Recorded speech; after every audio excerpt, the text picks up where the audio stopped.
Good morning. Hey, I'm over here with Jumbo, and a question's been asked many times, and I keep forgetting to write it down and make notes. But the question was, what would I do differently if I was to build Jumbo again? So originally, I had the Corvair engine in there, and yeah, that would definitely not have happened the next time.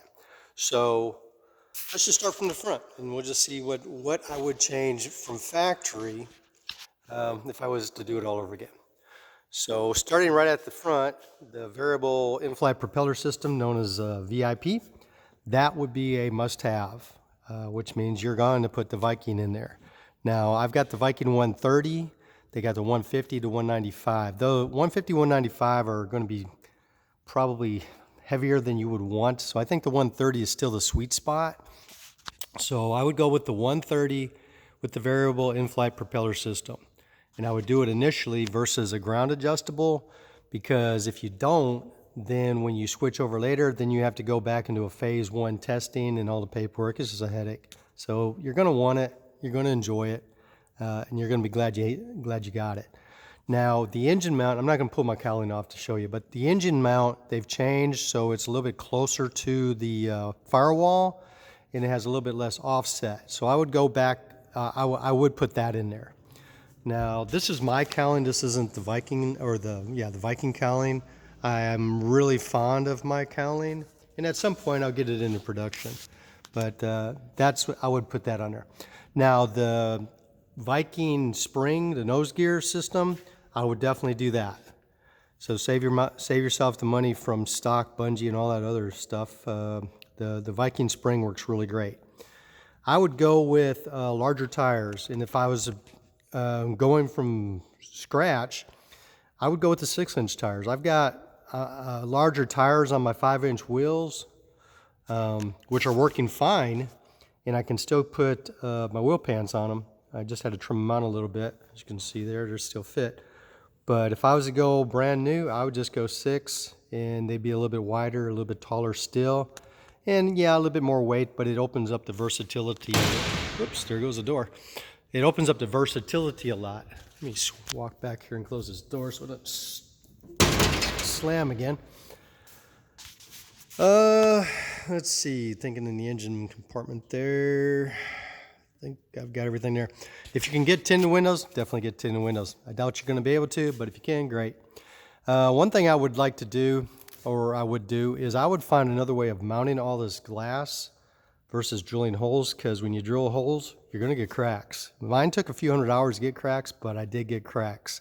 So devise another way, whether it's RTV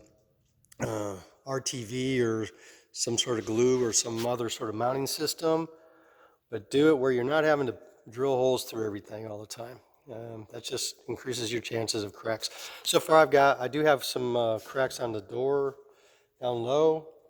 The window, I've got a split here on both sides. I don't have anything on the top, but you stop, drill it, you fill it, and you move on. It's just part of flying, and I've got a lot of hours on it, so I'm fine. I'm good with it. Let's see. So now we're back into the airframe. VGs, I would definitely put the VGs on there. You can fly it without it, of course. Get you a baseline, but the VGs really are nice. They help you out on slow flight. I know what I was going to tell you. The lights. I wouldn't put lights in the wings. Unless you have just a mad desire for external lights and wigwags on both sides, I wouldn't do that. I wouldn't cut into the wing and all the headache and the expense of these. They're not cheap. So what I would do is, instead of that, I would find some aftermarket lights, and I would mount them up in this area here somehow. Make my own little fiberglass design or something, and just seal it and put them on both sides, and you'd still have your wigwags and your landing lights. Now, even with my concept here of my dark windows and whatnot, I can still fly at night. I just don't care to. Whether I had dark windows or not, I just don't care to fly at night. The safety margins drop too much. Now, I've been caught up at night, and I have no issues landing, but I'm not going to go up at night to get somewhere. I'll just call it a night and fly the next morning. So I wouldn't put the lights out there. I don't need those for taxiing or landing. My cowling, I put landing lights and wigwags in the front of those, so I can land just fine with that, and I don't have to deal with the cutting and everything else in the wings. So, but I've got it. I'm not gonna add another one to that side for wigwag, which would look cool, but I'm not going to cut into my wing and all the headaches involved with that. Let's see while I'm staring at this. The fuel caps on top, the way they vent. I'm going to come up with another option there because they still leak. When you fill them up with fuel, they'll still overflow, they'll still leak. And I didn't figure out a way to stop it. But now the overflows underneath, the vents, those, plug them, cut them, plug them, seal them, because they're going to leak all over your strut. That's just a bad design. Sorry, it is. Come up with something different. Don't know a nicer way to say that. Excuse me. Things I would do different.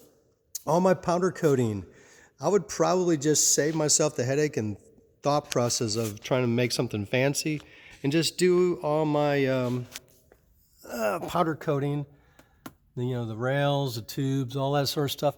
Just do it, paint it black. Get it done. They'll be able to get you in and out faster because they don't have to do a custom paint or a custom powder. They're always doing black, they're always doing white. So it's easier to get that in and out. Let's see, what else we got here on the outside?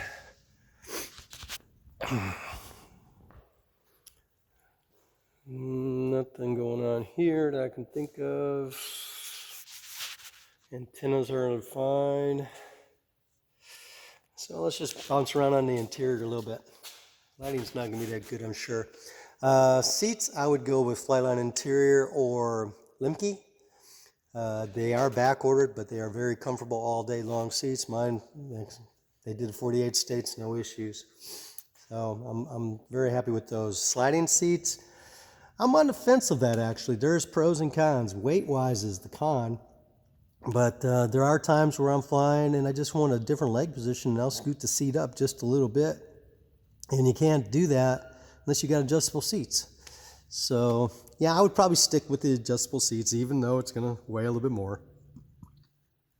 Let's see. Avionics. I've got the MGL Challenger 10.5 and iPad. I actually had two iPads in there. I've got one as a spare behind my seat, charged up, ready to go. But now I just use one. So MGL, would I do MGL or Dynon or whoever? There's many different ones on there. But I went with MGL because of cost factoring. And I've got that with the autopilot servos are all MGL. It works. It's probably the least expensive way you're going to get into it with autopilot, I think. You might do, like iFly GPS, I think has a system, but their screen's not as big that you could do it. So overall, I'm fine with the MGL now. If money wasn't a factor, I'd go Dynon, but I was trying to keep it cheap or inexpensive. I would also do with, if I did do whatever system you go with, I'd have another external comm. Let me just zoom in here. Turn this on here. Wink, wink. Okay, I can adjust everything from the screen, but I have an external radio over here that I can adjust even faster. So I like that. It's easier to just adjust that versus dealing with the screen. So I like that. I would not mount my reserve needle or level down low out of sight. Mount that up high where you can see it, or monitor, put an alarm or something, which is what I'm going to end up doing at some point.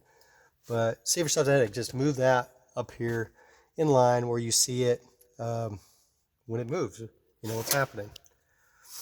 Let's see. Let's turn all this off.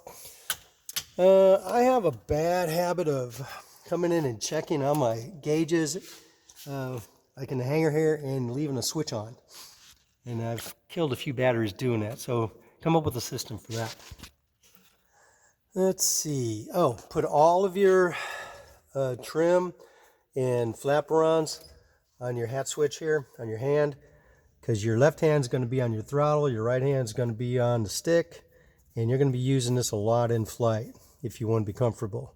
And having your hand having to adjust the trim on your dash all the time, it's just not the most ergonomic way of doing it. Let's see, inside 5-point harness. I mentioned that before. Go with the 5-point harness system, whatever brand you want to go with. 5-point is fast in and out, at least for the pilot. You can do whatever you want for the passenger. Carpet.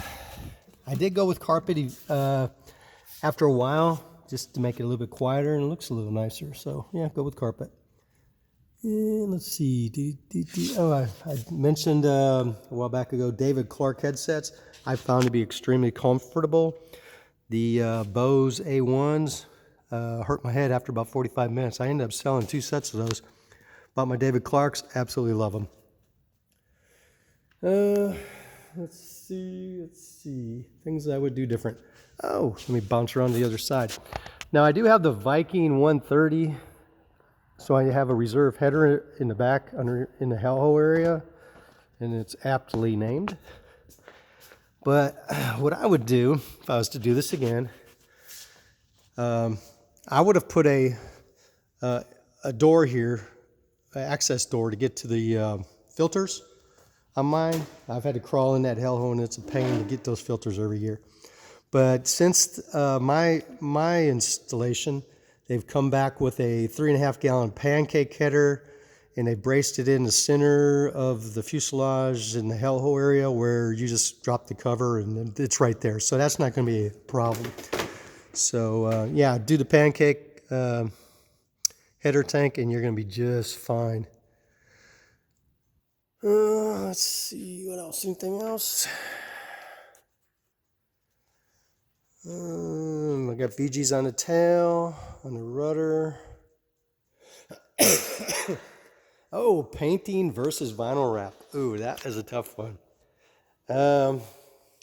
I'm really on the fence of that. You can do so much with vinyl nowadays. I still love my paint job. I did it myself. I saved about $3,000 over paying somebody to do it, but I got the experience of it. Yippee. Vinyl wrapping, man, you can do so much with it. So yeah, I'm just gonna stay neutral on that one. Let's see. Oh, antennas on the bottom of your plane. Anything that sticks out the bottom of your plane, you're gonna run into. So move it in a location that you're not gonna access it with your back or hit it with your back, and you should be fine there. Yeah. Oh, armrest. Build you an armrest. This is one I just threw together. I love it. I made one for Bill for his birthday, and mine's just Velcroed down. I can pull it out whatever I want, but you open it up, you got access to batteries and whatever else you may want. But when you're flying, your arm rests perfectly there so that your hand's on the stick, and yeah, it just works out great. Works out great. And oh yeah, these drink holders, get those, definitely get those. Super comfortable. I got them all over the place. They come in handy. Miscellaneous stuff. Yeah, I love this plane. Yeah, there's not that much more I would do to it. Like right now, I want to put a turbo on it, but that's really all I need to do with this thing. Oh, I take that back. Bigger fuel tanks. It still needs bigger fuel tanks. 15 on each wing, 30 gallons. That's a lot of fuel. Don't get me wrong. You can go a lot of places with that. But until they got auto fuel everywhere I want to go, I want to be able to get to my destination if possible and back without having to carry extra gas cans to go to the auto parts or the fuel stations and fill them up. So 30 gallons, let's just say you're burning really hard and with reserve, let's just round it off to 6 gallons an hour. So you got a good 5 hours of flight. And realistically, you're going to be flying 6. But let's just say 5 hours for sake of argument here. So you got 5 hours of flight. So it means you can go 2.5 hours out, 2.5 hours back home with the fuel you've got now. Which is basically me flying from Houston out to San Antonio, Bernie area where Bill lives, and back. I can do that just fine. I can go up north to Pat and Mary's place on the north side of Dallas area there and back, and get, as long as I don't have any major wind changes and headwinds both ways, I can do that. But I want a little bit more cushion. So either, if my wings were open, let me get in position here. Sorry, just getting a little bit longer than I expected. So the inboards, I want to take these open one day, build some inboard tanks, which should probably give me another 2.5 on each side, 5 gallons. That's a possibility. The other thing is to build another header tank into the back of the fuselage, or add one. I mean, you could buy another one from Jan and Alyssa, another 3.5 gallons, and throw that in the back, and just adjust your CG accordingly. And yeah, you could just add even a bigger tank back there. I'm thinking of a larger tank, 12 gallons, 15 gallon tank in the back, and just charge it up when I need it, something like that. So there's a lot of options you can do with this. Now, with that all stated, depends on what your license is. Are you a private? Are you a sport? What can you fly at? Max gross weight. Literature is 1440 on it.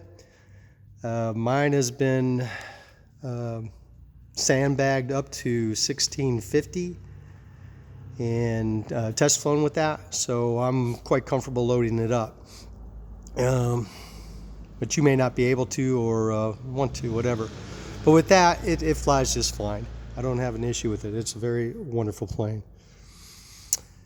And what else would I do different? Have my own grass runway. Yeah, there's a carbon fiber tip would be nice. Those are expensive. That's why I don't have it. That's also why mine's just painted orange.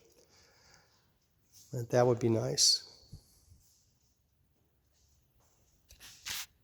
Yeah, I think that's all that comes to mind. I mean, it's just a really fun plane as it is. All right, well, hope you got something out of this, anything out of this, but people want to know, what would you do different? It's pretty good as it is. There's just a few tweaks you need to do for comfort and usability, but overall it's a great platform. And I hear rain, so we're done. Have a good one.